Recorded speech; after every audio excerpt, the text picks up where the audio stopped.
So we're live in the event that we mutually created, right? So we are live there. Okay, let's go ahead. Ladies and gentlemen, welcome to all of you who are with us in the panel, and of course who are looking at us on our live webinar that we are hosting today on celebrating cultural diversity for dialogue and development. My name is Farhat Asif, and I'm founder, president, Institute of Peace and Diplomatic Studies. Ladies and gentlemen, this webinar is hosted in collaboration with the Global Dialogue Foundation and collaboration from across the world who are the champions of diversity who are with us on this panel from across the world. This day is celebrated entirely across the world to celebrate the cultural diversity, which is an asset. And of course, its importance is phenomenal in a sense that this day has been declared as important day in the UN for celebrating the cultural diversity for dialogue and development. Institute of Peace and Diplomatic Studies is collaborating with Global Dialogue Foundation, and let me, before any kind of further information that I will share with you during the course of this webinar, I would like to welcome Mr. Peter, who is the chairman of the and CEO of the Global Dialogue Foundation and who has joined us from Australia as well, for his overview and his welcome remarks, and of course, sharing with us his inspiration and of course, collaboration with partners from across the world for establishing the Global Dialogue Foundation. And of course, he will be sharing with us the significance of this day to all the audience who are listening to us right now. Over to you, Peter. Thank you, Farhat, and welcome everybody. It's great to see everybody together like this from different parts of the world. I guess the first part of this session, I'd like to give a brief overview of Global Dialogue Foundation and its purpose and its mission and why it stands today. Ultimately, Global Dialogue Foundation is driving forward a citizens-led movement to promote dialogue and understanding among people of all the different cultures, all the different religions around the world.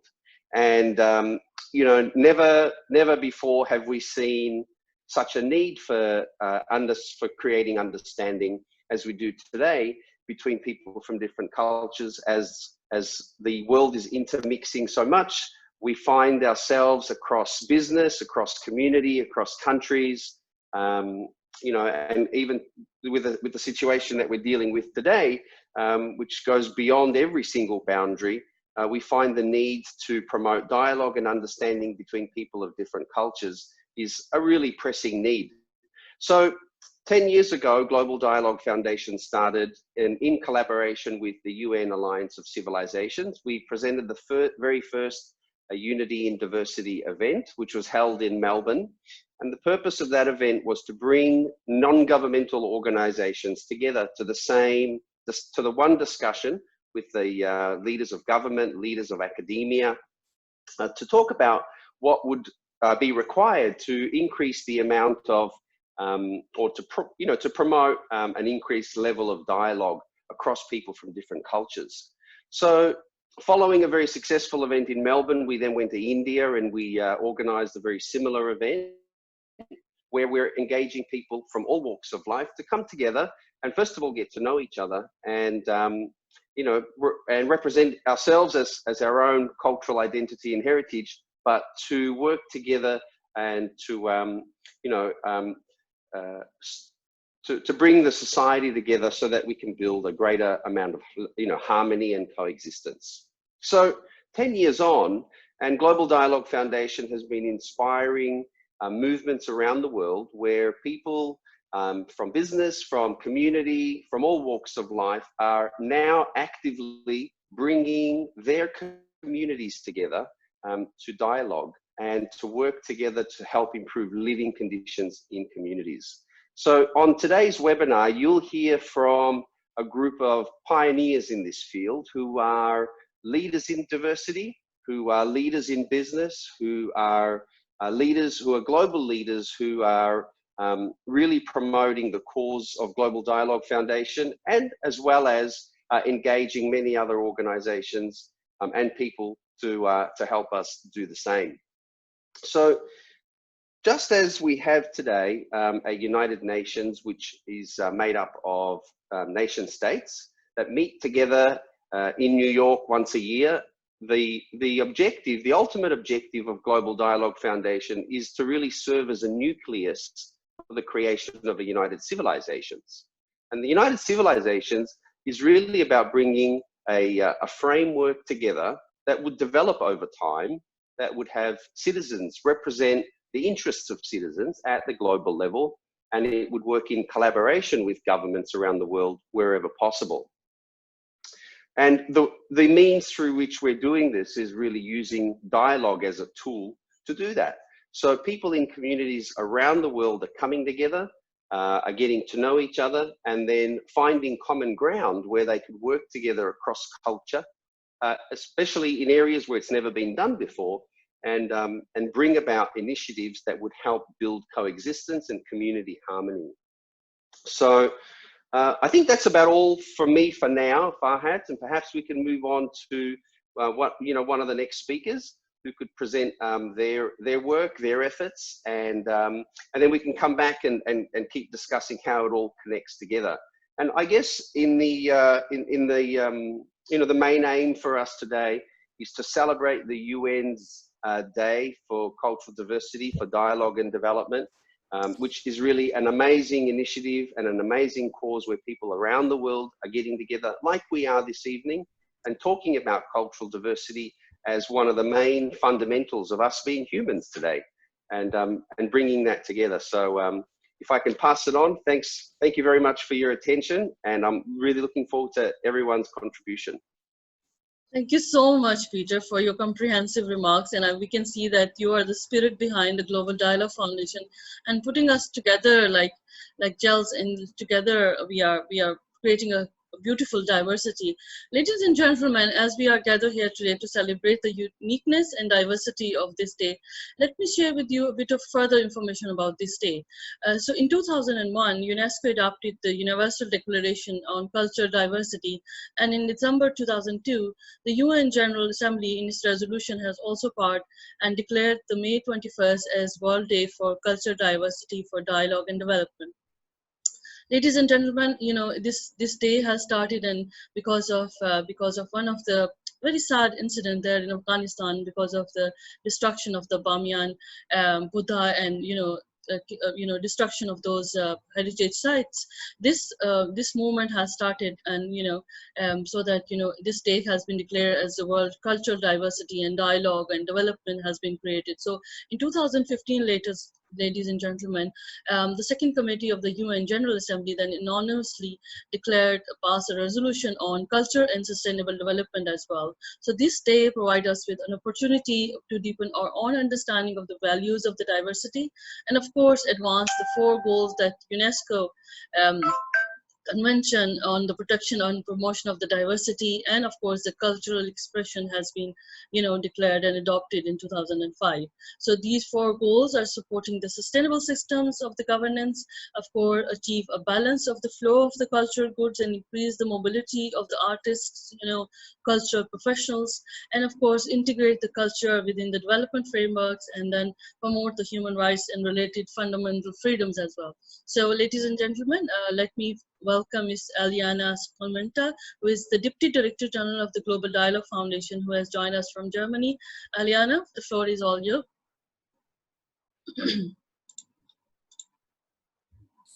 Hi to everyone from Frankfurt. Let me tell a story. When I met Pece, 2020, it changed my world.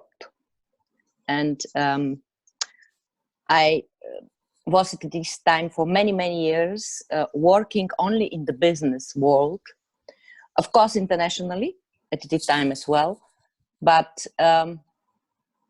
never worked with civil society.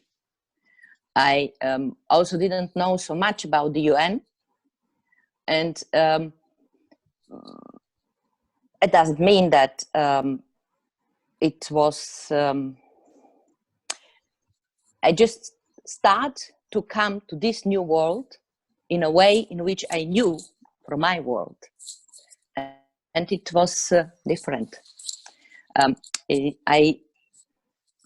I was very, very impressed by starting to see the world in another one way,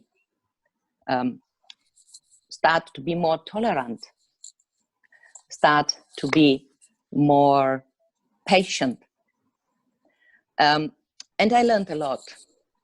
I'm bringing now this new world in my business. It is complicated to say we are going to create a united civilization. Nobody knows what does it mean. And it is great, but it is great to start just doing this. Start to put some efforts, each of us, in a way which everybody can do,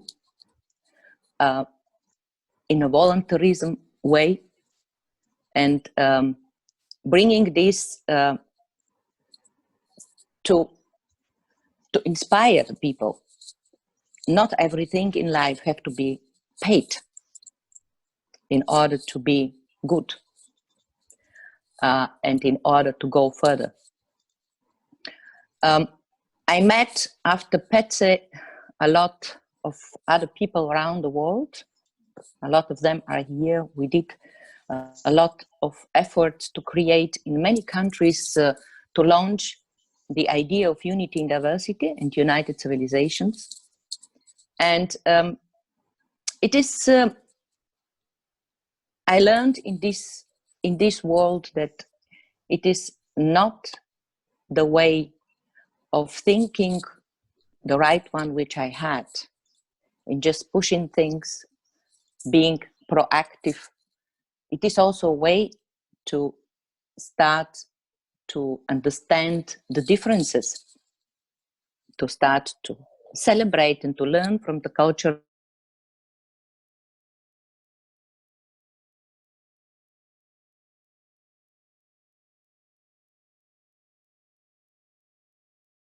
way, not in this which we know from our work, and to be even active in this. Sometimes we had some times which we thought to ourselves, especially me, what I'm doing actually. It is totally different from what, for example, my life normally works. And in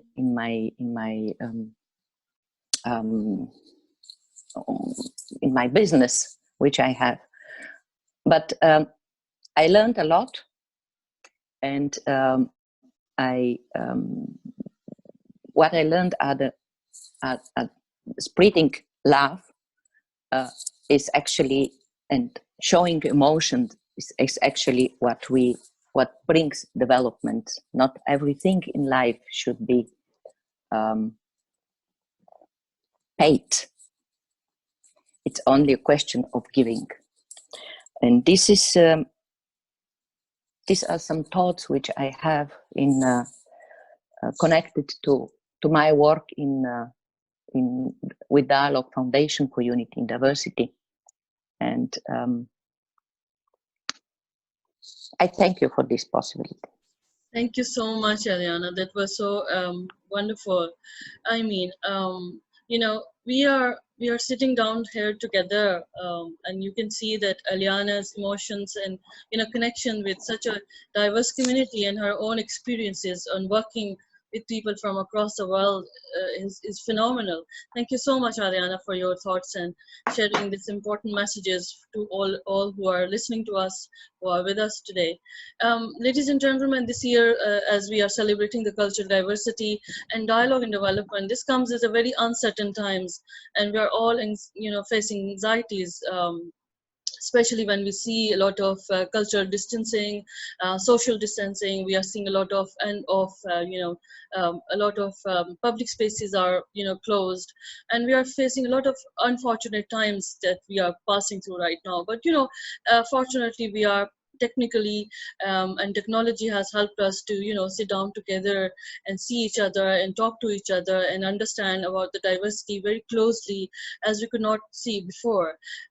However, we have seen that this also has blossomed the new initiatives as well to, you know, create more cultural diversity, more understanding, and, you know, there are different kind of innovative practices are happening across the world that is also enriching and highlighting the different and coordinating actions are happening. So those initiatives which have been done before, which are original, which are, you know, related to the culture and related to understanding of the culture, has also been transformed recently. And we have seen that, you know, one thing which will remain common, which will remain our richness, our wealth, is that we are diverse, and that will create more of a, you know, beauty in what we are living in today. So, ladies and gentlemen, let me first hand over the floor to Mr. Mike Handcock, who is the chairman, Circle of Excellent Conscious Leadership Movement, and he's representing Global Dialogue Foundation from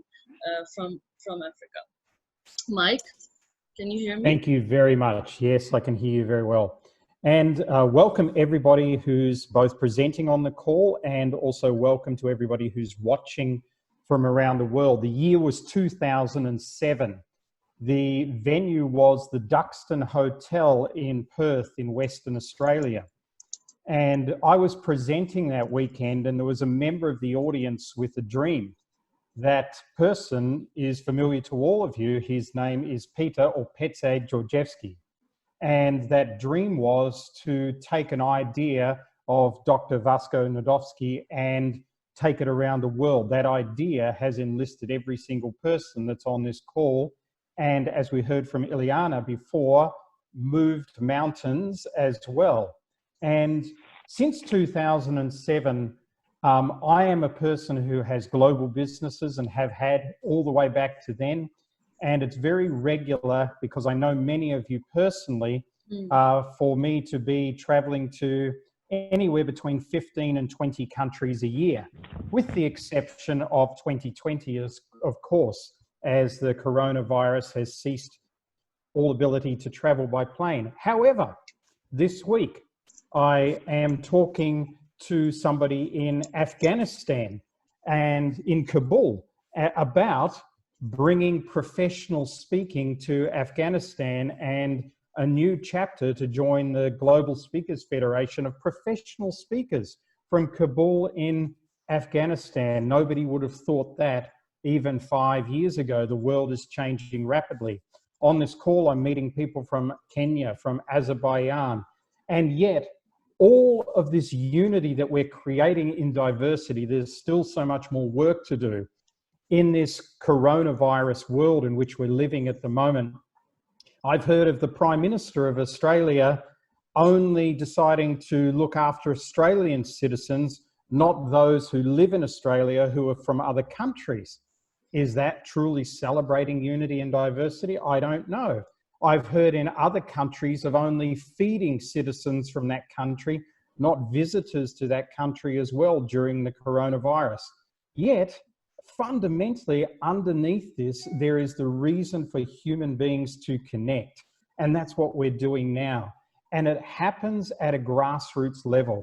Today, more than ever, we can't rely on the politicians or the CEOs of the world to lead us forth in our quest to become greater in consciousness, greater in unity. We can only rely on the message that comes from within our own hearts and that speaks to us personally as individuals as well. So today I want to celebrate this day. I want to celebrate the work that each and every person on this call and listening to this call is doing to bring us together as a global citizen, as part of not a country, not a religion, not a minority group, not a diversity, even from the aspect of maybe being ill or having something. Now, when people look at people who have had coronavirus now, do we look at them differently than we looked at before?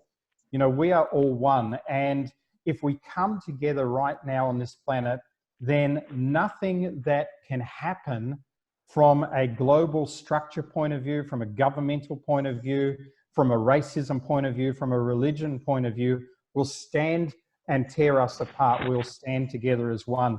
So I welcome each and every one of you listening to this call, that this may be the first time that you've heard of Global Dialogue Foundation and heard about unity and diversity, to come together just like every other person on this call and to do something just in your own community. Start with inviting some friends round to your own home or running your own Zoom call and talking about bringing the cultures, the religions, and the ways of the world together. Celebrate diversity. Don't look at it as being different. We are but one. Thank you very much. Thank you so much, Mike. Thank you so much, Mike. That was amazing. I mean, you had very beautifully explained to those people who are not yet familiar with the Global Dialogue Foundation, but they will be familiar and they will be in touch with us. Thank you so much, Mike. And of course, as you're saying that we will be sharing a lot of technology to come together. This coronavirus and this COVID-19 has not only a bit of succeeded in in curbing us our economic crisis, creating a lot of different kind of crises. However, it has not been succeeded in creating any kind of distancing or creating any kind of challenges for us to not dialogue among ourselves, right? So we are sitting here talking to each other, understanding each other, and we will come out from these consequences, and we'll come out of this crisis more stronger, and then we'll be able to whatever the damage that we see or we perceive that this damage can be done, but this will not be happening. So I hope that this through our continuous support and through our continuous ability to to engage in dialogue using technology, not only Zoom, but also using the Facebook or Twitter or many other platforms of social interaction, to create more understanding about the diversity and how we can understand each other and preliminary do a lot of work on that. So thank you so much, Mike, for building a lot of momentum in our conversation. Let me hand over floor to Miss Shahani, who is the founder of Holistic Wellbeing, and she has joined us from Mumbai, India. Roshani, floor is all yours.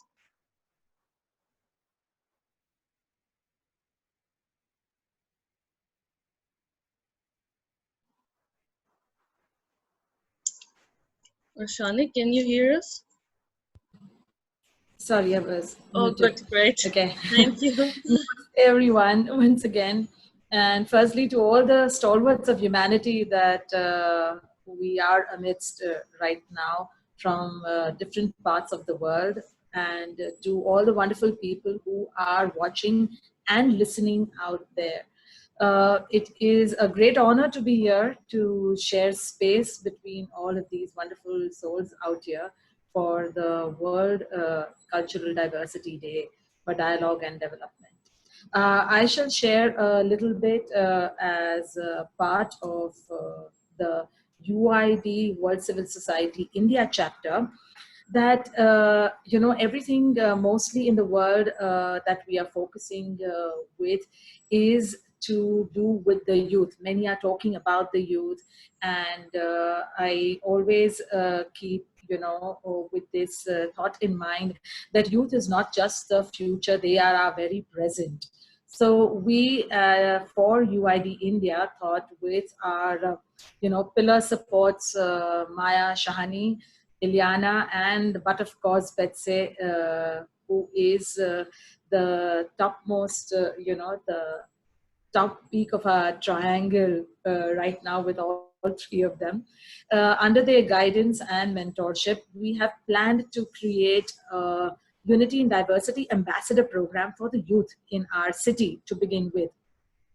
And it is primarily designed as a one-year program that will help the youth to come on a learning ground for the various 8 sectors of GDF, and which I'm sure Betsy will share with us at a later stage during the conversation.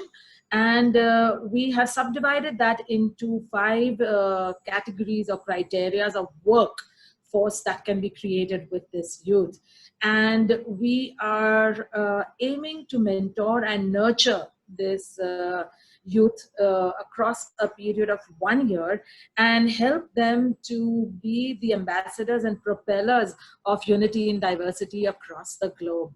Because once you interest the youth, once you give them the onus and the ownership and the rightful trust of we trust you to do this, I think the youth can do wonders. Like Greta talking about the climate change, we have so many youngsters who are extremely matured than their age and who understand the depth of all of these matters that we are grappling with on a global platform, you know, today, worldwide. So we thought, what better than to have these youth, you know, in our wings and help them to soar higher and higher through this nurturing process.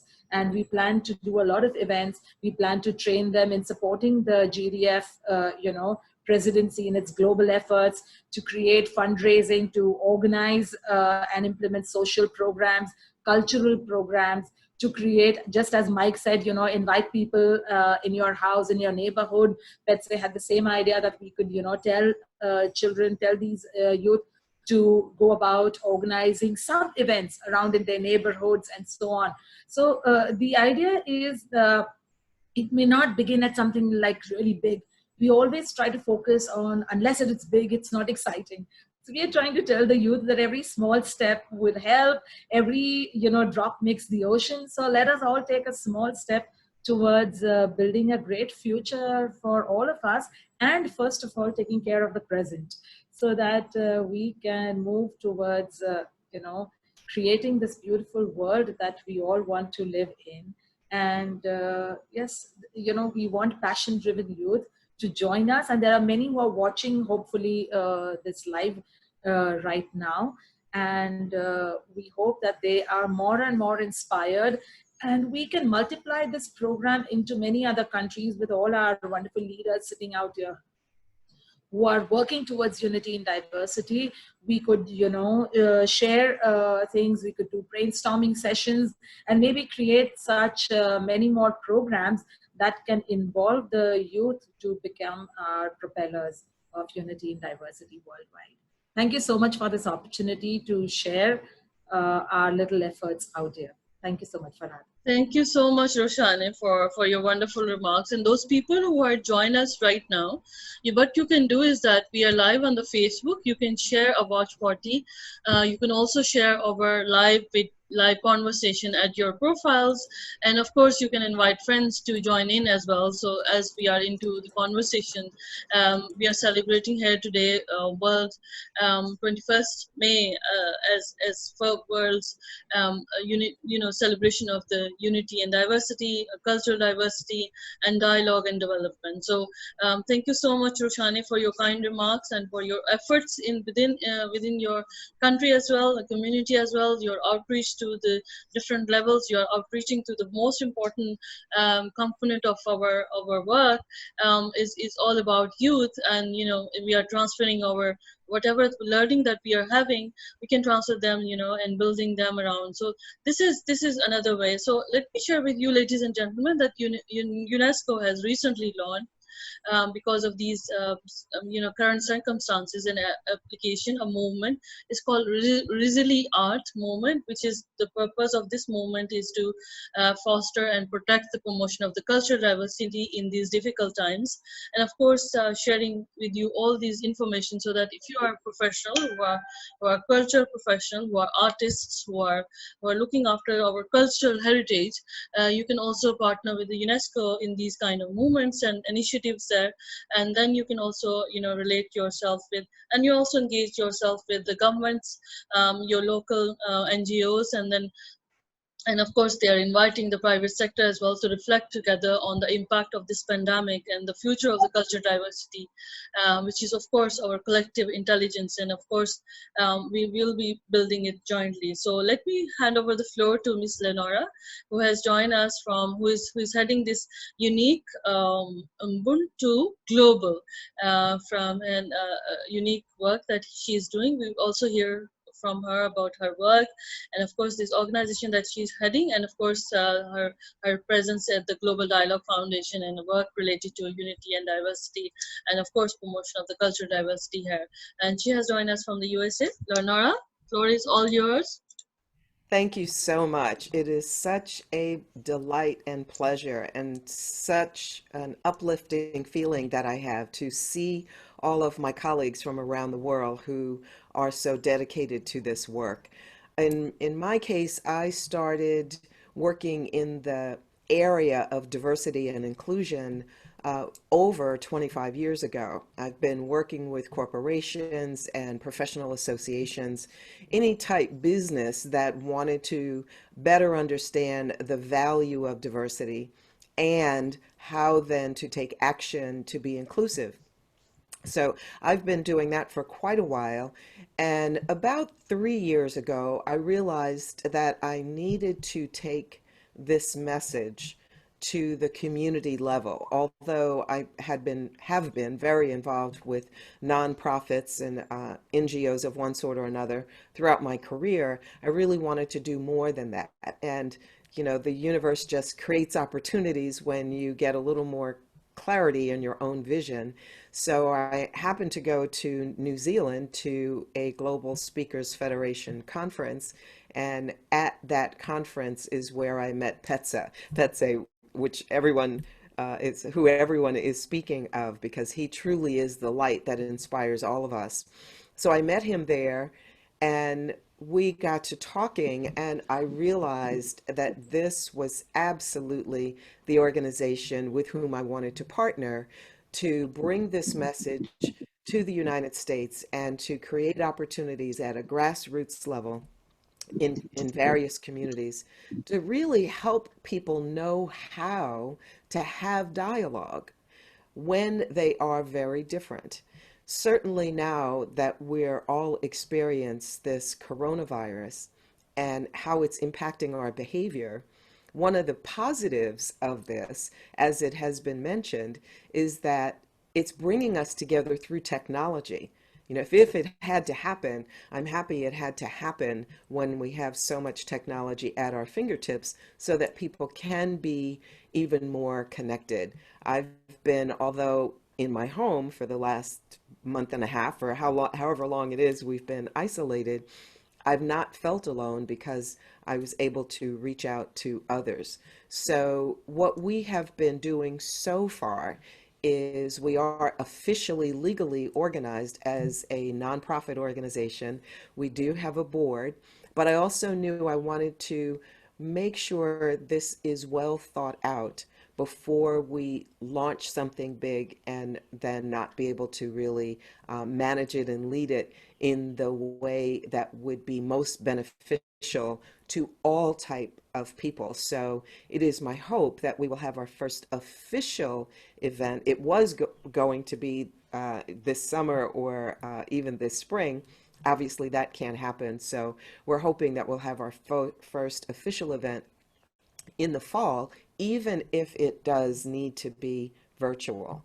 And what our focus is to bring a small group of people together at a time, somewhere between 15 and 30 people, and teach them skills and techniques so that they can know how to have courageous yet thoughtful dialogue and conversation with each other, regardless of how different they are. So regardless of their political differences, their faith differences, etc., that they would be able to have these conversations and walk away in a way that enables them to have a broader point of view, with the hope it will help them make better decisions. So the vision is that we bring together people from being CEOs of large corporations to homeless people.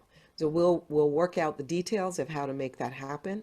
But I already know from my experience in working this from more of a corporate perspective is that when people better understand each other, they are more likely to make decisions that are positive decisions for everyone, rather than only responding based on their own biases. So during this coronavirus, we're seeing people come together because people need that belonging, and they'll come together in a moment of crisis and overlook some of the differences they have.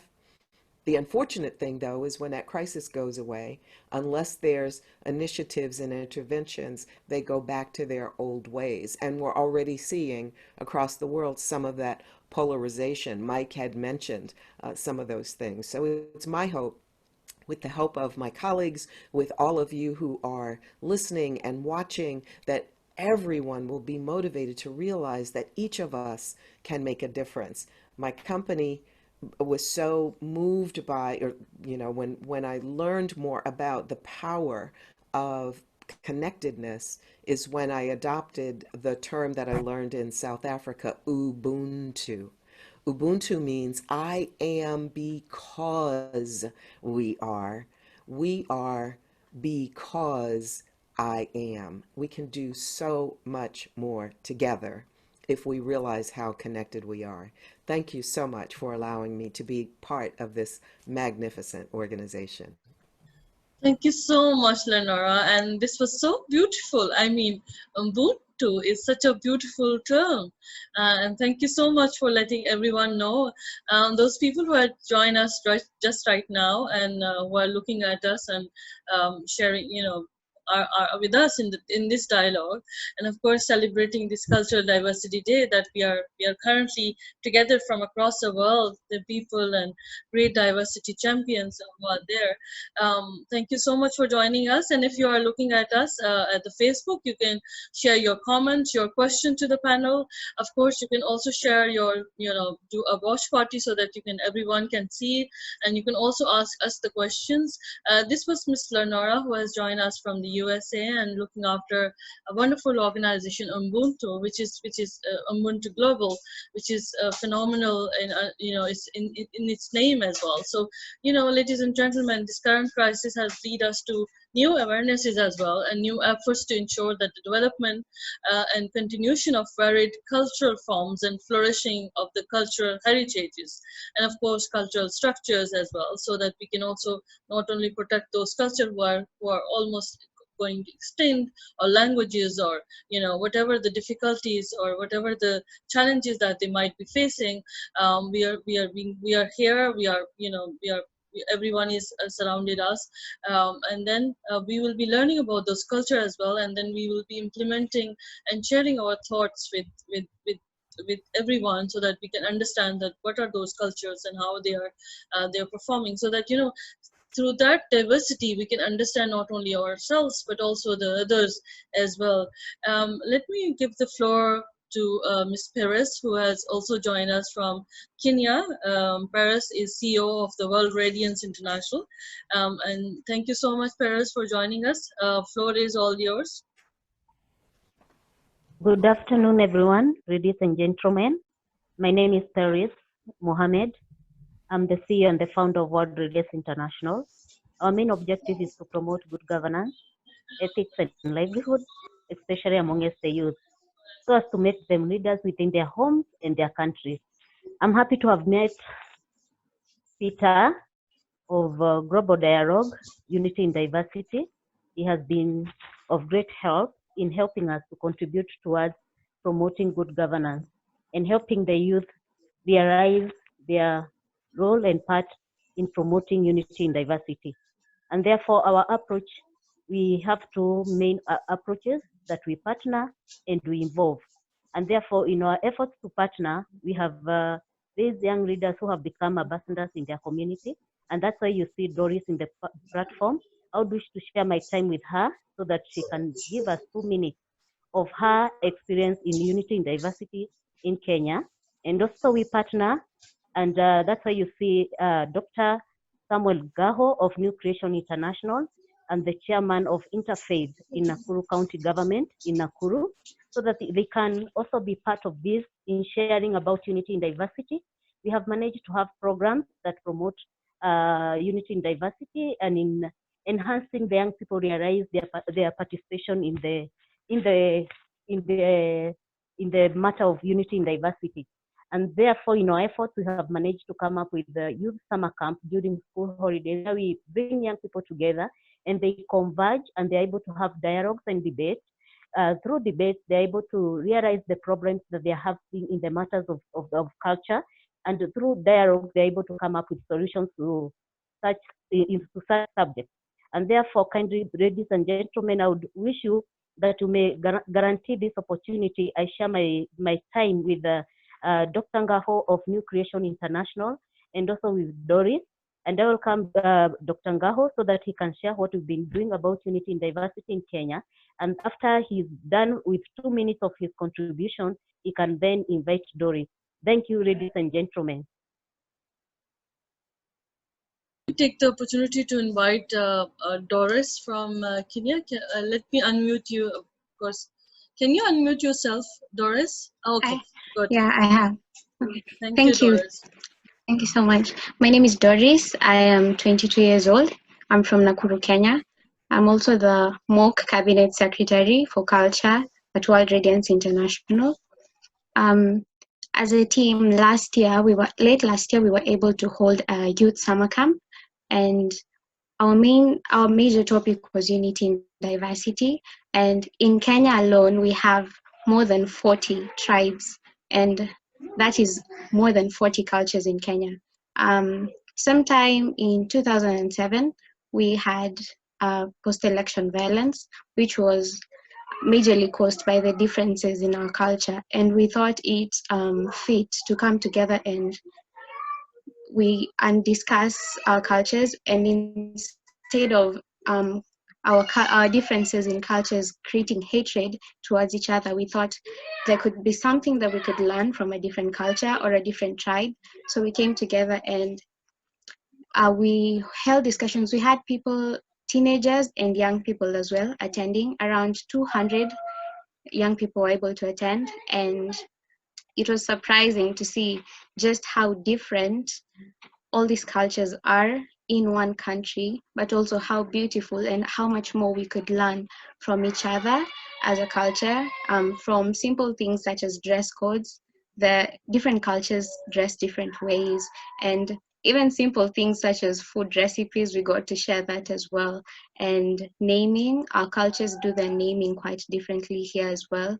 And we were able to discuss things out, and successfully at the end of the camp, we were able to sort out issues and differences in our cultures, and people made new friends from different cultures, got to learn different languages, and also were able to learn a little bit more about everybody else. And that sort of broke the barrier between the cultures, because there's a way that Africans have been raised and Kenyans have been raised to sort of push people away because they're not from the same culture or because they're different.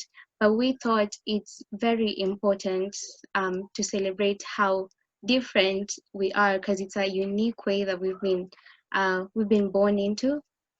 And we were going to have another camp this summer, but due to the current situation, that is not possible. But last year's camp was a success, and successfully we were able to celebrate our diversity, and we were able to come together and do that peacefully. Thank you so much. Thank you so much, Doris. Paris, you want to add further on this? Yes, I would also want Dr. Ngaho of New Creation International. We partner with him in creating awareness among the youth. Kindly, Dr. Ngaho, may you please take your 2 minutes. Hello, Sami. everyone. Greetings to you all from all over the world. And I hope you can hear me.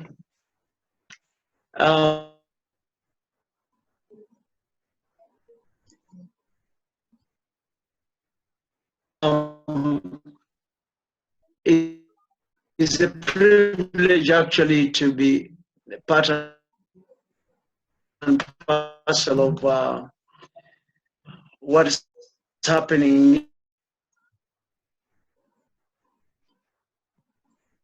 in the world.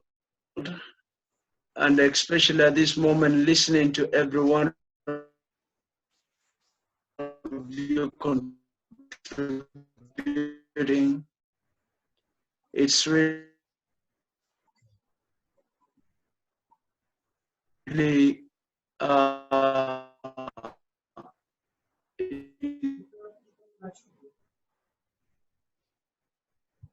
it gives us. I guess that Sami is having a problem with his internet. Is it that so? Yeah.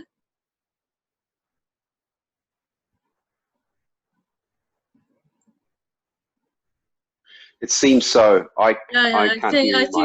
think that let me thank you so much, Paris, for your input, and people from your background. Thank you so much for your kindness and your work that you're doing.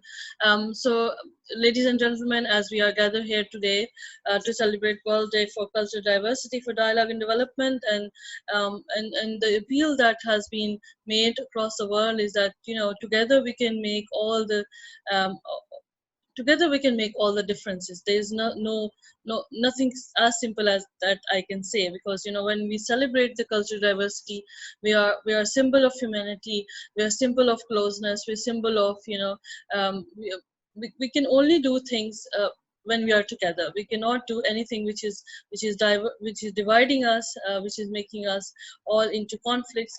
And through dialogue and through development, we can be able to solve all issues that that the currently world is facing. So let me give the floor to Dr. Khyala Mamadova, who is the head of International Multicultural Network, and she has joined us from Azerbaijan, Baku. Dr. Khyala, the floor is all yours. Can you hear us, Dr. Khyala? Can you unmute? Yes, now everything is okay. Everything is okay. Thank you. Thank you. Let me start. Hello, everyone. Greetings from Azerbaijan. And thank you for organizing this webinar and joining us today. Welcome, everyone, to our webinar today. As we just know, the cultural diversity is important because generally our country, workplaces, schools increasingly consist of various cultural, racial, and ethnic groups. We can learn from one another, but first we must have a level of understanding about each other in order to facilitate collaboration and cooperation. And learning about the other cultures helps us understand different perspectives within the world in which we live, and helps dispel negative stereotypes and personal biases about different groups. Cultural diversity is a driving force of development, not only with respect to economic growth, but also as a means of leading and a more fulfilling intellectual, emotional, moral, and spiritual life. This is a capture in the culture conventions which provide a solid basis for the promotion of the cultural diversity. Cultural diversity is thus an asset that is indispensable for poverty reduction and the achievement of the sustainable development. It's also a very interesting question that what does it mean to be culturally diverse? Cultural diversity and pluralism represent one of the most important factors of the culture. Also, Azerbaijan has since ancient times been known as the homeland of diverse people and cultures. This land served as some kind of bridge between the Eastern culture on the one hand and the world European culture on the other hand. For the multinational, polyconfessional, and multilingual Azerbaijan, this ideology is put forward by the historical reality itself. Indeed, Azerbaijan is a unique geographical, geopolitical, and a cultural space where the representatives of the numerous national ethnic groups, live. As you know that I am also founder and head of the International Multicultural Network. The International Multicultural Network is an online process to connect the researchers and the practitioners with an interest in multiculturalism, aimed at promoting and disseminating research on the multi-faced multicultural agenda, and comprised of scholars, state, community actors specializing in the fields of the multiculturalism, intercultural, interreligious relation across diverse disciplines and geographical regions. The International Multicultural Network strongly encourages engagement from scholars, researchers, students, and multicultural centers in these initiatives. Participation in discussions, programming, and other activities through network will help to develop democratic principles and critical thinking skills. And also, let me just give briefly about the main essence of the activity of the international multicultural networks, as we just, how we say that, first of all, the multicultural network establish a profile in a wider community, like the network's work and impact, develop clear organizational values and the communication objectives for the network, celebrate and overcome cultural differences, promote multicultural through various projects which encourage critical thinking and communication skill, promote the Azerbaijan model of multiculturalism globally, building a bridge to multicultural education for network, increase the number of the country representatives in different countries. Thank you very much, and of course we will continue our speech also. Thank you very much. Thank you so much, Dr. Khiala, for your kind input and your phenomenal work that you're doing in Azerbaijan. This was Dr. Khiala Mahmudova, who has joined us from Azerbaijan, Baku, and she's heading this international multicultural network there. So thank you so much for your input. I would like to, without any further delay, and I would like to request Mr. Efinis Hedrinson, who is heading this Header Works, Seattle, USA. He has joined us from USA. Henderson, can you unmute yourself, and the floor is all yours. Good day, everyone. I'm Efinis Henderson from Seattle, Washington, and I am a consultant. My practice is HenderWorks, but I also am co-director and co-founder of the Institute for Sustainable Diversity and Inclusion in Seattle, which is an organization that provides education and training for organizations and businesses in the Seattle Pacific Northwest on diversity, inclusion, and organizational change work. I'm really happy to be a part of this as part of the Global Dialogue Foundation. Pece and I go back to Rio, right, in 2010, where the theme of that conference was bridging cultures, building peace. And part of it, we over the years have had a number of discussions on how do we make this work more grassroots and more intentional in terms of how we can build better relationships within our communities, within our societies, and around the world. One of the things this year, the Institute is we're providing a series of now online learning events focused on diversity and inclusion. And this year our theme is culture clash. We're seeing quite a bit of clashes of cultures in terms of issues emanating in some respect from the coronavirus situation and how it's impacting organizations. And it's really about how do you transform distrust and discomfort during these periods to more resilient relationships within our communities and across communities. We're seeing an increase in xenophobia. We're seeing an increase in bias and hate. And the work of the foundation and dialogue is becoming extremely important because of these dynamics that we're seeing at play. I've been also working on the development of one of the things that I think is very important is creating standards for organizations to look at in terms of how they think about diversity and inclusion. And so I'm working with a group as part of a working group with the ISO organization, the International Organization for Standardization, to create a set of standards that could be used by organizations, small organizations, larger organizations, in looking at how to become more inclusive and how to access their practices and processes and policies such that they're much more diverse and inclusive. So there are a number of things that are going on that I'm happy to report on.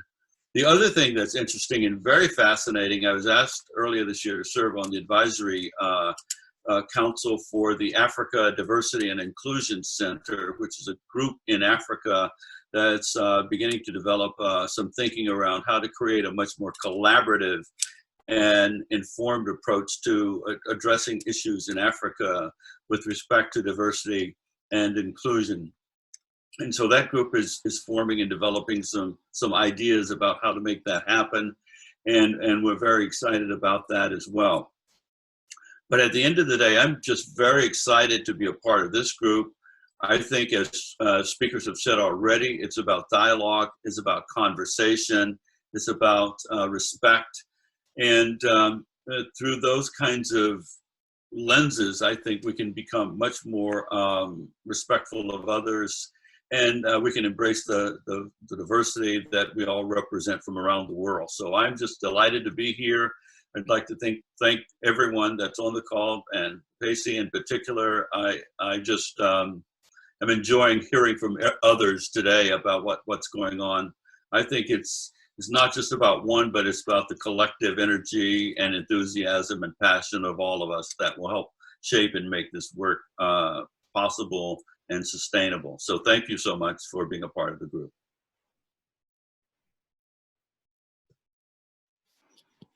Thank you so much, Mike, for your input. I mean, it's amazing to hear from you and your work, especially related to diversity and representing that in your region.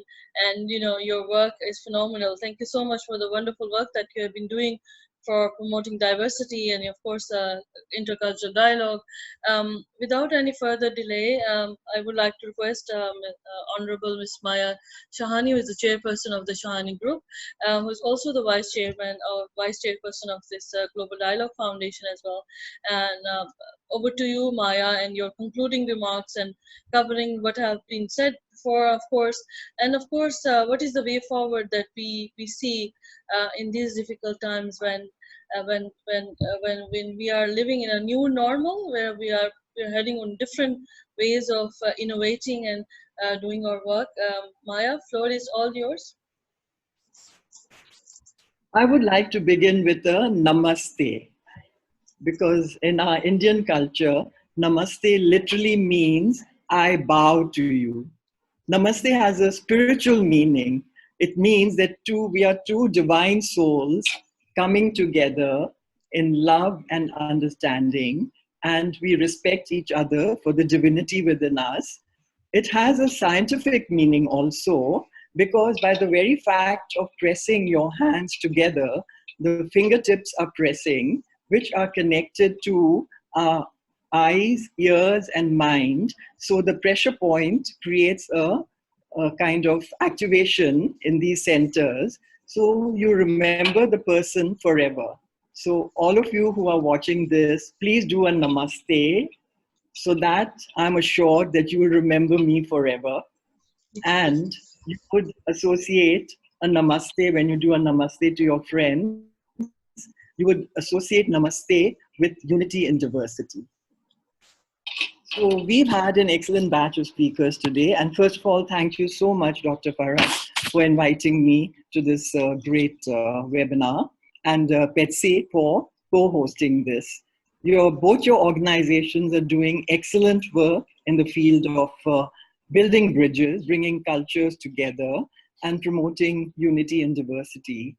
Being the vice chairperson of Global Dialogue Foundation, I have been working very closely with most of the panelists here. For instance, Mike Handcock, he started the Conscious Leadership Movement, which is a very important movement, because one of the pivots of the Conscious Leadership Movement is unity and diversity. So we are working together on this platform. And in India, we are trying to amplify this movement, because, you know, by virtue of our population, whatever happens in the world outside, it's multiplied 100-fold. And I would just like to quickly recap what our speakers said very briefly. Iliana spoke about the difference between her corporate world and the social world that she suddenly found herself in when she met Pece. There's a big gap, and yet we are all so similar in our way of thinking, because at the end of it, we are all human beings. The corporate world works mainly on the monetary angle, the materialistic angle, but the social world, even without asking for anything in return, we want to give back. So this is what delighted Iliana. And the other speaker was Roshni. She spoke about youth power, because Roshni, being young herself, she believes in, you know, the big tsunami that our youth are these days. The biggest vertical of population is the youth. So we have to reach out to them in order to be effective. And that's how I'm working very closely with Roshni. I'll come to it later, how we are working together. Lenora spoke about how we can have a dialogue in spite of being so different. I mean, we are different politically, socially, economically, religion, with our religious beliefs, but she's even thought of having webinars with from CEOs to homeless people. How different can that be? And yet, again, as I said, the underlying factor is we are all human, so we have the same emotions. So, and I loved her Ubuntu because she says, I am because we are. I truly love this. Pece spoke about what they were doing in Kenya, the wonderful work they're doing through their Global Radiance International Foundation, the World Radiance International. I've been in touch with Pece also. We've had many webinars together. And she managed to invite so many young people to work on unity and diversity in such a short time frame. We were planning to send students from India, but the time then was different because, you know, students are busy with their exams, and now, of course, nobody can physically go. But these webinars, as you so rightly said, Farhat, the technology is bringing us so close together. So it's technology is something I used to dread earlier, but you know, in my old age, I'm getting to be tech savvy and I'm enjoying it all. Kayala spoke about learning about other cultures and what cultural diversity means. She's working on it. I mean, she's an academic, so she's working on it mainly to improve our critical thinking, because, you know, very often we follow the herd and we do what the media tells us. We believe in stereotypes and all. The world is not at all like that. We have to apply our critical mind to see what is right and what is wrong, and we have to come to a decision based on our own values and our own judgment. Ephinus, of course, spoke something which is very important in today's world, and he started the series of online learning on issues of cultural distrust. There's a lot of distrust going on, as we all know, and this really makes me so sad because it doesn't have to be this way. We can all build bridges, join hands together, and this is why we're all working together. So I think I've covered everyone. And now I'd like to talk about what we are doing in India, because this concerns, you know, my effort directly. And I feel India is a very good example of unity and diversity, because we have 29 states in India, we have 7 union territories, we have 122 major languages and 1,599 other languages. We have 6,400 castes. We have 6 major religions and 6 ethnic groups, 29 major festivals, but we are one country. And our Prime Minister, Narendra Modi, he always underlines the fact that in spite of being 1.3 billion people, our unity and diversity is our strength. We just have sporadic incidents of hatred and all, but that is being contained. And I'm so happy, you know, we are neighbors, Farhat, you and India and Pakistan, we are neighbors. And it's so easy to reach out to each other. We just have to smile and hug each other. You know, our people who've gone from India to Pakistan, I'm a victim of partition. You know, we left everything there and we came to India we were absolutely penniless. We had nothing in our pockets. I could have had a lot of resentment and hatred, but I did not, because it was a Muslim family that saved my father. You know, if it wasn't for that, I wouldn't have had a father today. So how can I ever hate the other community? I've been taught by Christian nuns, so I still pray to Jesus and Mary. I'm a Hindu myself, but I keep wondering, what am I? In one of my past lives, I was an Egyptian. So what are we? You know, we divide ourselves in silos for no rhyme or reason. So coming to India, what exactly we've done is that in 2016 of March, we launched the Unity in Diversity in a very big way in one of our big auditoriums. Pece and Iliana had flown down, Dave Rogers was there, and UNAOC President Al Nasser was also supposed to come, but at the last minute he had to leave for China. So we asked Hanifa Mizzoui, I think she is part of one of our viewers today. So she had come down specially for the launch of this event. And Mike had actually composed a beautiful song for Unity and Diversity, and he got a huge applause in a packed auditorium. So, you know, it's so easy for people to connect, even though they're miles apart from each other, because we're connected through heart. So this was a very successful event, and Hanifa had given 22 certificates to different college principals, the campuses. So we initiated the Unity in Diversity campuses on that day. The next day, we had initiated Unity in Diversity companies in our own Shahani group campus. You know, the Shahani family focuses on education because we believe that it's only through education that you can, mainly through education, that you can give back to society in a big way. So I've stepped up for working on the education sector of Global Dialogue Foundation. Global Dialogue Foundation has 8 different sectors, but my passion is education. I'm on the governing board of the HSNC board, which has 27 educational institutions, and we have 45,000 students enrolling every year. So that gives us a lot of power, and you know, we can reach out to so many students. We are a 70-year-old board. So can you think the millions of alumni that we have dotted all over the world? And recently Roshni wanted, she said that to amplify what we are doing, let's have some interns from your colleges. So I just approached 1 or 2 principals and I said, we need 15 to 20 interns. Can you send them to us? We were amazed because 170 students applied for internship. So this is what happens in India. Everything is multiplied by 10 or 100. So we just don't know what to do with so many interns. So if any one of you need any help, our students are there to help you out, because getting voluntary labor, these interns have agreed to work for a whole year without any compensation, and they're really good. They're good with social media, they're good with marketing, with branding, presenting themselves. So the world is your oyster, they're all yours. So I feel that you know, we can do a lot. You said about the future. How do we go about thinking of what's going to happen in future? The coronavirus has disrupted everything. We didn't imagine something like this would happen. Just a few days before President Trump declared the emergency in America, he declared the emergency on the 3rd of March. On the 24th of February, he had come to India. And our Prime Minister Modi had hugged him. Hugging is not allowed anymore, but Modi had hugged him. And there were 10 million people who had received him. And Trump was absolutely delighted. But just within a few days, there's social distancing and nobody's allowed to go out. So this is what can happen in the world overnight. So the main values that we should have right now are adaptability and resilience. We all have to learn that. I think I'm going beyond my time. So you saved the best.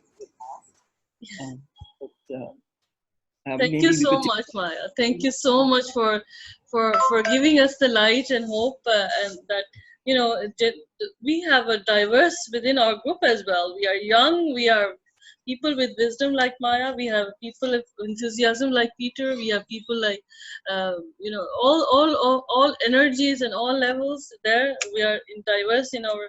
And we are beautiful, right? Thank you so much, Maya, for your wonderful remarks at the end. Of course, this is just not the end. This is just a beautiful, again, a beginning.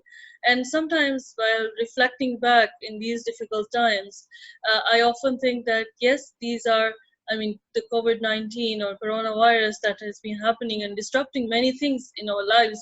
But, you know, this has also made us more closer to each other. We are not feeling alone as such. We are, you know, we are closer sitting down together today. See that we are in a group of people discussing about how diverse we are and how can we, you know, celebrate our diversity. And the floor is open for question and answer. Those people who are listening to us at Facebook or who are with us today here in Zoom, there's a question from a friend who was asking about how can we bring the marginalized populations in every aspect spread around the globe in the process, as Mr. Anderson mentioned, how to make it grassroots and the worldwide. So the panel is open to answer this, because the question is about how can the grassroots level organizations or people, especially the marginalized communities, can be part of this movement. Peter and Maya, can you do the input, of course? Yes, I would like to say that in India, we are working with a number of grassroots level organizations. There are many NGOs who are part of the Shahani group. And because we run so many colleges, we are known, our biggest strength is our credibility and networking base. So I work with hundreds of organizations and spiritual groups as well. And these are all working at grassroots level. So if anybody wants to join, we have Roshni who's working with interns. So we can, as I say, the more the merrier, because we are open to suggestions and open to people who want to work with us. Pece is making a list of all the people who want to be part of Global Dialogue Foundation. So he has the database. So Pece, if anybody wants to join us, would you, what would your inputs be? Because we need people at grassroots level. You know why the UNAOC wanted to join hands with us? Because they are at the top strata. They're working at the government level and they don't know what's happening at grassroots level. Yeah. So Pece always says that there are three pillars. One is the UN, which is at the government level, and the other is United Religions. And the third pillar, which is United Civilizations, that could be the most powerful pillar, because civilization, civil society is you and me and everybody like us, and how powerful can we be? So our center at the Tadumal Shahani Center for Management, it was dedicated as the United Civilizations headquarters by Pece, by Global Dialogue Foundation. He had flown down specially to inaugurate this, and the ISRO chief had come also to inaugurate this. So since we are the headquarters in India, any organization that's in India can get in touch with me and register with Global Dialogue Foundation. So we'll all reach out to them, and we can all help each other out. Yeah, exactly. And of course, those panelists who are around the table today, the people who are listening to us from different parts of the world, they can definitely be, in contact with those people who are representing, for example, from Kenya, from US, from Germany, and from different parts of the world. You can definitely join us. Iliana, you want to say something to answer this as well? Iliana? I think that, yes, thank you.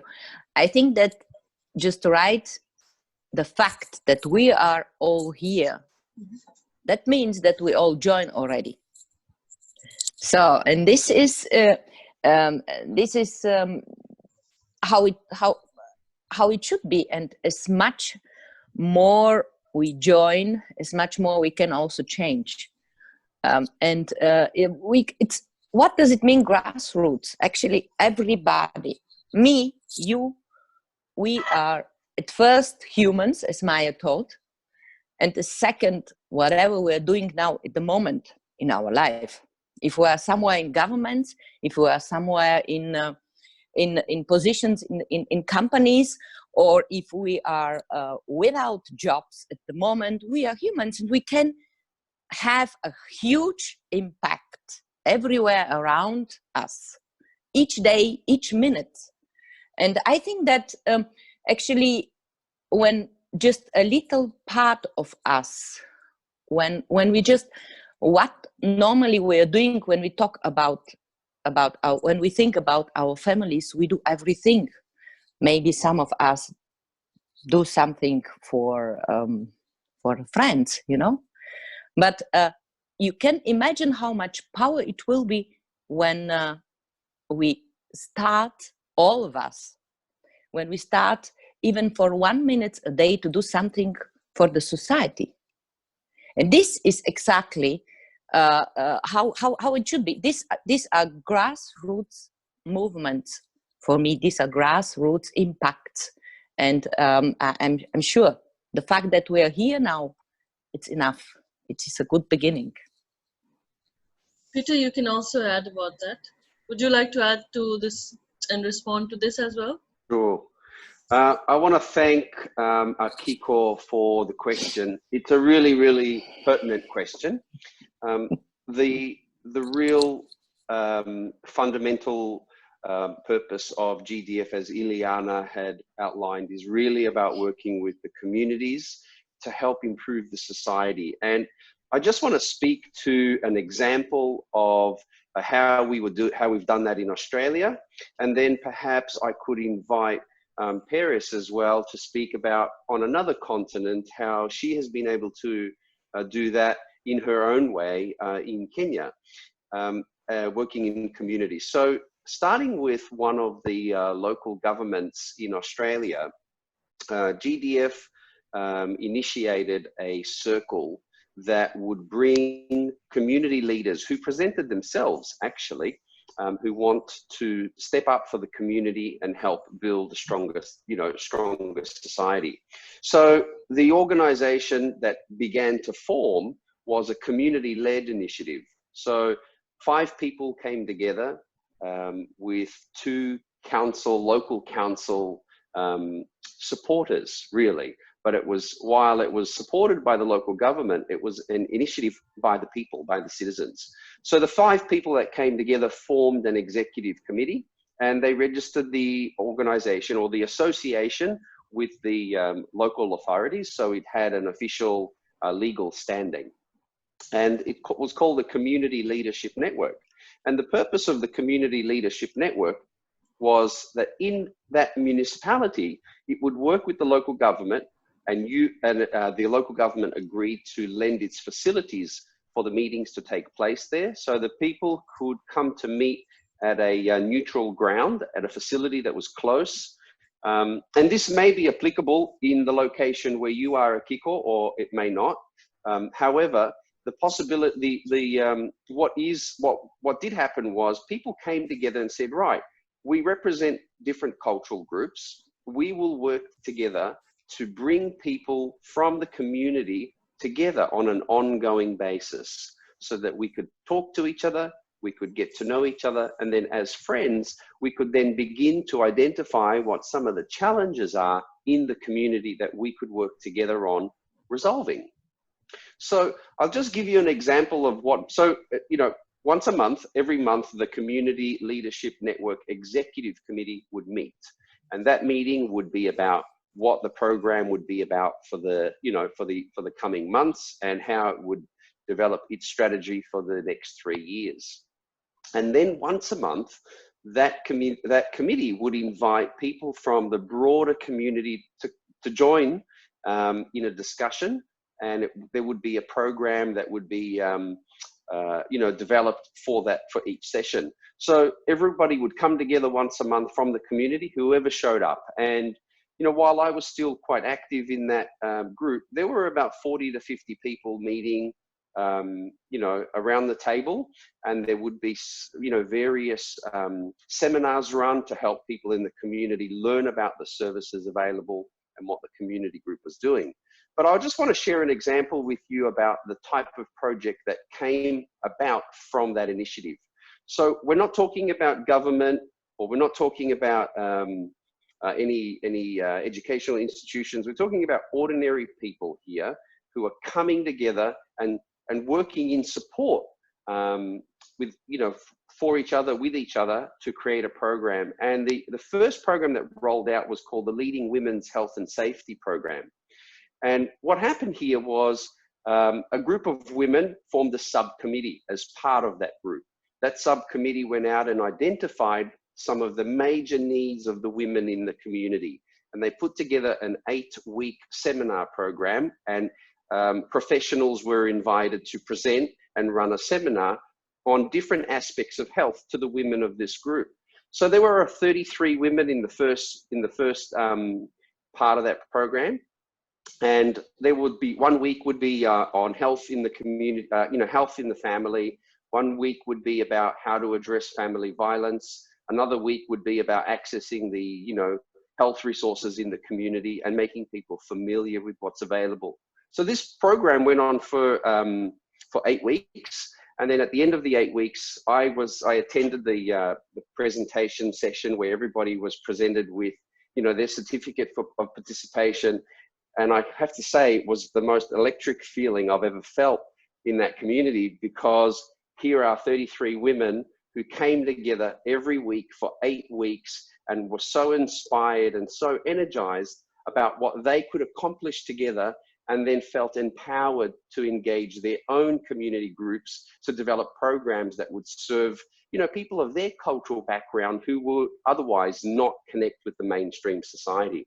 So then it went on, and that group, that initiative was supported, received funding from various sources, including UNESCO, including, local business and local government. So it was quite successful. It went on to phase 2 and so on.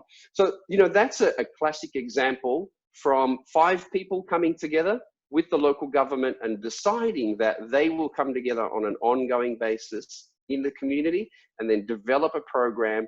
And, based on them coming from different cultural backgrounds, they would use the tool, the dialogue as the tool for engaging people from their broader communities to come together and really help build that coexistence and build the harmony, that people could feel that they are actually part of the community, rather than because they are from a different cultural background, perhaps they don't belong, or whatever the thoughts are that are going on in people's minds.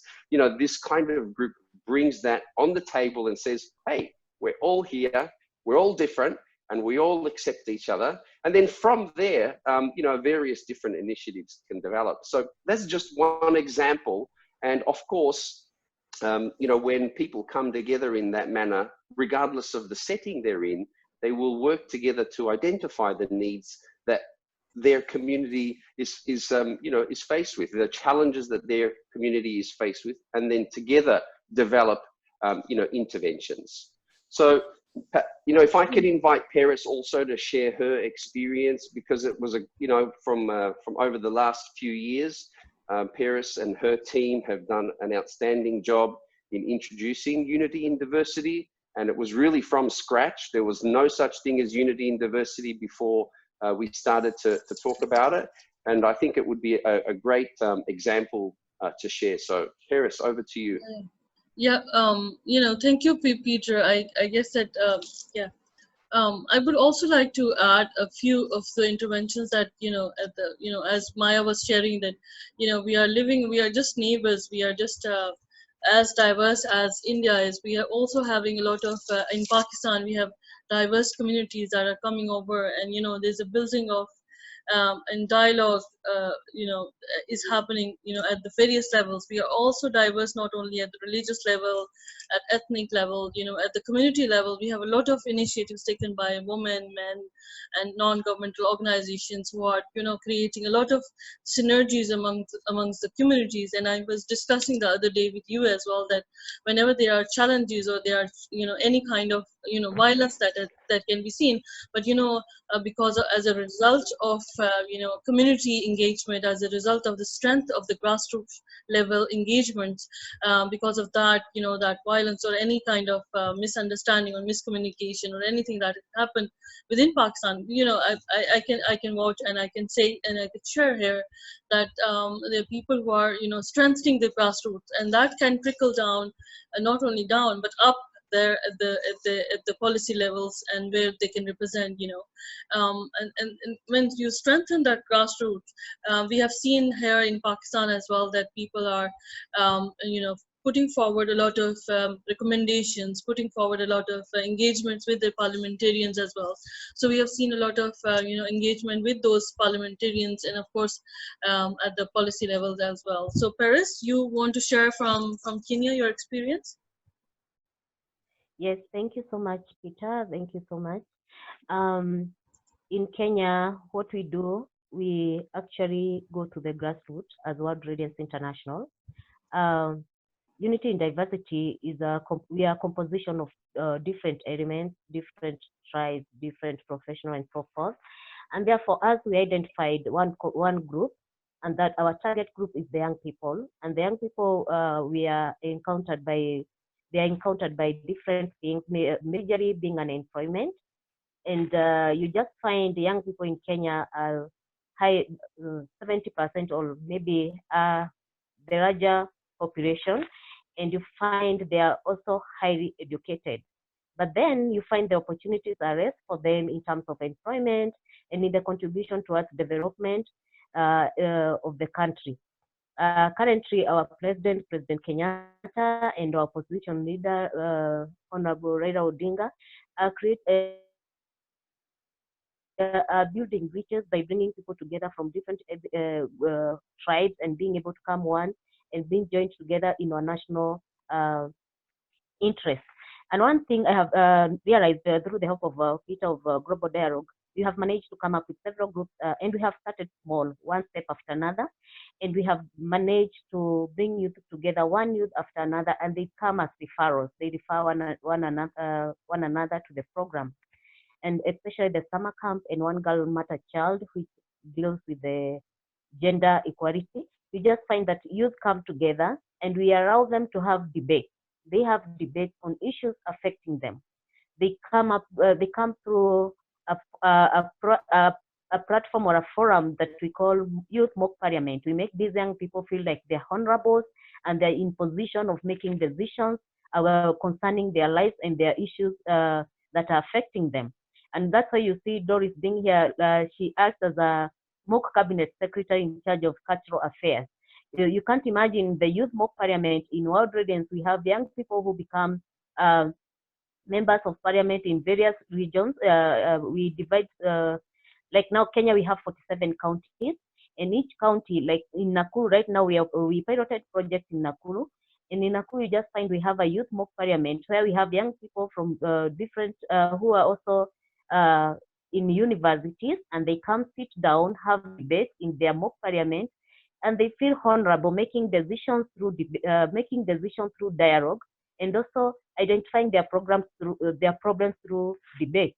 It has been very successful, and we see our work scaling up because of making the young people in the grassroots identify their own problem and become part of decision making.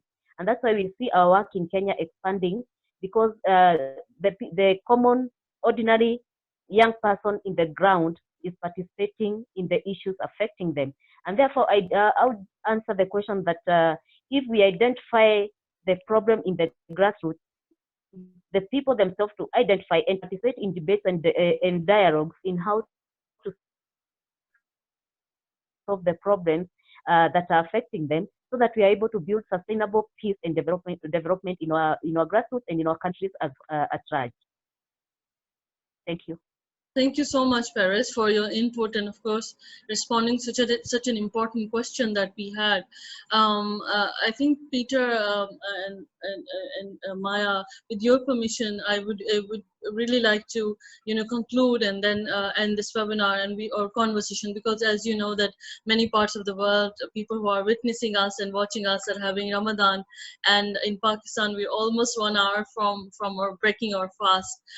This is also an understanding to begin with. This is also an understanding of how we respect not only religious values, we connect with them, as Maya was sharing that she was not only saved by at the time of partition by the Muslim community, and supported by them throughout her life, and that has created built that seed within her, the diversity and understanding and respect for the dialogue, and and of course those young students or young faculty members or people who are sitting around with us and listening to us, there's one thing which is very much important to understand, to understand first and then create the cultural diversity or religious diversity or understanding, is you need to build the knowledge about others, even if you want to understand about the religious understanding of others. For example, if you are Muslim and you want to understand, you need to understand what are the values or what are the understanding of the other religious people who are practicing it. You need to understand that. When you develop that understanding, then you will be able to develop that respect, that the knowledge gives you the the power to create the not only cultural diversity and respect for the diversity, but that also create, as you must have seen from the panelists who are from here, from across the world, they speak volume because they have the knowledge or an understanding of the others and how they had created their own spaces within their own communities and then built that connectivity amongst each other. And these honorable speakers from across the world who are representing a Global Dialogue Foundation, of course, and those who are not, who are part of this movement, are there, and we are so honored that you have joined us from across the world as well. I'm so grateful, Peter, for your kind cooperation as well, for your support and for collaboration today as well, because Institute of Peace and Diplomatic Studies has the value of respect and building that dialogue amongst different groups from diverse backgrounds. And on behalf of people of Pakistan, and of course people who are here, I would like to congratulate everyone who are doing their work at their several levels, and I hope that we can continue doing it. I would like to thank again my panelists. I'm honored that you have joined us from different parts of the world. Maya, Shahani, thank you so much for your kind presence and your wisdom for moving us forward. Peter, for your kindness, of course, your strength, your energy within the group. Thank you so much for doing a wonderful work. Dr. Khala, thank you so much for your kind presence as well from Azerbaijan. Mike, thank you so much. Mike, you have joined us. Thank you so much for your wisdom as well. Lenora, again, thank you so much for your wisdom. And of course, from African wisdom, we can learn a lot of things, especially when you have beautifully shared with us about your Ubuntu. Yes, I will remember it for the rest of my life. And Paris, thank you so much for your kind presence as well and your wonderful work that you are doing at the grassroots level. FNS, thank you so much for your wisdom as well. Of course, we will continue honoring and we'll continue interacting with each other on several levels. Roshane, thank you so much for your working. You have left us, early because you have to go somewhere else. But thank you so much. And Iliana, thank you so much for your kind presence, your work, your wisdom, your support, and of course, I'm so happy to see women who are leading the cultural diversity. I'm so sorry, I should not be that biased about the being feminism, but feminist, but still, being mothers and being daughters and being elders in our society, we need to play our constructive or our role, creating and inculcating in our generation the respect for diversity within us all. And with due permission from Peter and Maya, who are leading us, thank you so much everyone for joining us. Who could not join, you will be seeing this video in on our pages in 1.5 hours after we break our fast. However, thank you so much everyone, and love to you all. Thank you. Stay blessed. Thank you, everyone. Thank you so much. Bye-bye. Bye. Thank you. Thank you. Thank you. Namaste.